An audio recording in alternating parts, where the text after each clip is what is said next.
Las propiedades físicas son características específicas que poseen las sustancias y que están asociadas a su estructura molecular, como lo son el punto de fusión, punto de ebullición e índice de refracción.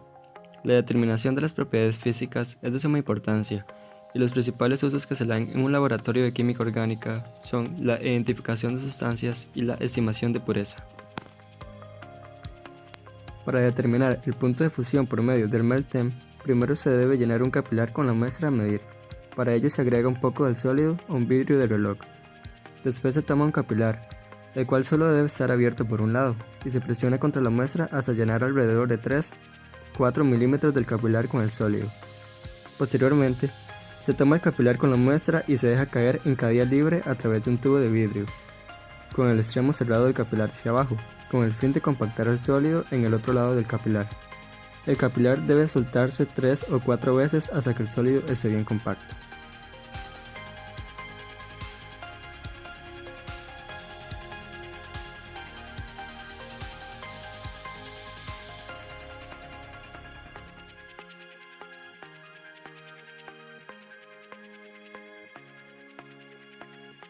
Después de colocar el capilar en el melt temp, se presiona la tecla Intro. Seguidamente se digita la temperatura que el aparato debe alcanzar rápidamente. Por lo general, esa temperatura es 5 grados menor que la temperatura de fusión reportada para el sólido. Luego se oprime la tecla Intro y después se oprime la tecla 1, para indicarle al instrumento que una vez alcance la temperatura seleccionada. Se continúa calentando a razón de 1 grado centígrado por minuto. Una vez que el instrumento alcance la temperatura seleccionada, este emitirá un sonido. Cuando esto ocurra, se debe oprimir la tecla Intro para dar comienzo al calentamiento lento. A partir de este momento, se debe estar muy pendiente de la temperatura y del sólido para anotar el rango de fusión.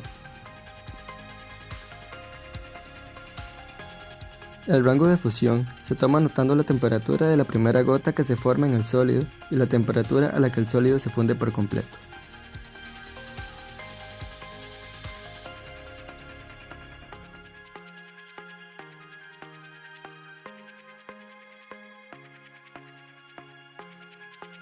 Para determinar el punto de ebullición se emplea la técnica Mini. Para llevarla a cabo se debe montar el equipo como se muestra. Claro está que pueden existir variantes en el montado del equipo, pero en general los principios y cuidados son los mismos. La base del equipo la constituye un soporte universal, al cual se le coloca un aro metálico, el cual soportará un sedazo de asbestos y una cápsula de porcelana con arena, y debajo del aro irá el mechero Bunsen para proporcionar el calor.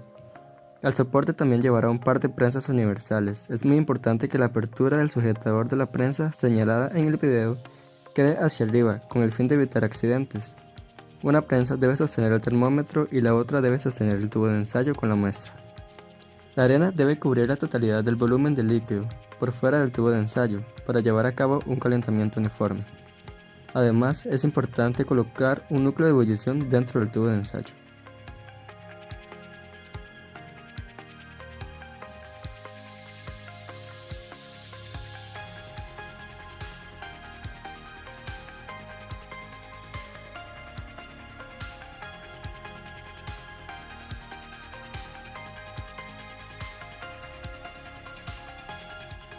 Una vez armado el equipo, es recomendable revisarlo con el fin de asegurarse de que el termómetro no toca las paredes del tubo de ensayo y que el mechero se encuentra a una distancia apropiada del aro metálico.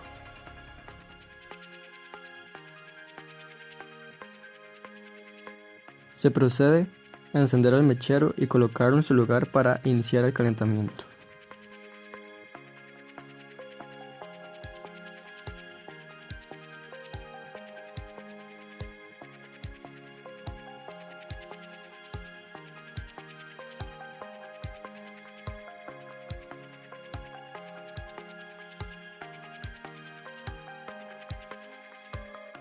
Hay dos indicadores principales de que el líquido ya está en ebullición, y son la formación de un aro de reflujo, es un anillo de líquido que sube de forma rítmica por las paredes del tubo de ensayo, y el otro indicador es que la temperatura se mantenga constante.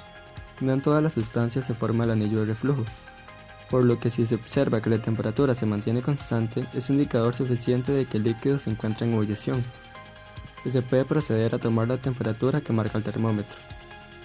Es importante corregir la temperatura de ebullición, debido a que esta depende de la presión atmosférica. Esta se puede corregir a la presión de una atmósfera por medio de nomogramas o por medio de la ecuación de Clausius-Clapeyron.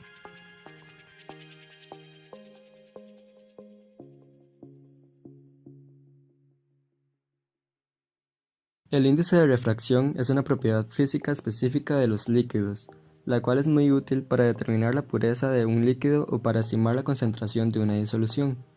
El instrumento que se utiliza por lo general en un laboratorio de química orgánica es el refractómetro de Abbe. Este instrumento utiliza la línea D del sodio como fuente de luz, y por lo general el índice de refracción se reporta a 20 grados centígrados. Antes de usar el refractómetro de Abbe, es importante abrir la llave de agua conectada al instrumento, con el fin de mantener una temperatura constante cercana a los 20 grados centígrados.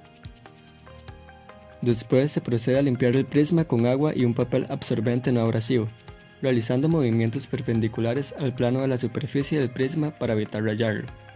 Una vez el prisma esté limpio, se procede a agregar la muestra con una pipeta Pasteur de manera que el líquido cubra la totalidad del prisma. Luego se coloca la cubierta del prisma y se mueve la fuente de luz sobre este.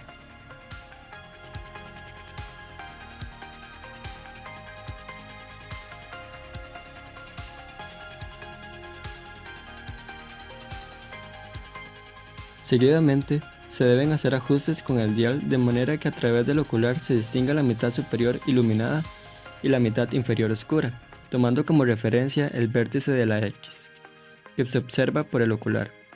Si la imagen se ve borrosa, es posible que sea necesario agregar más muestra.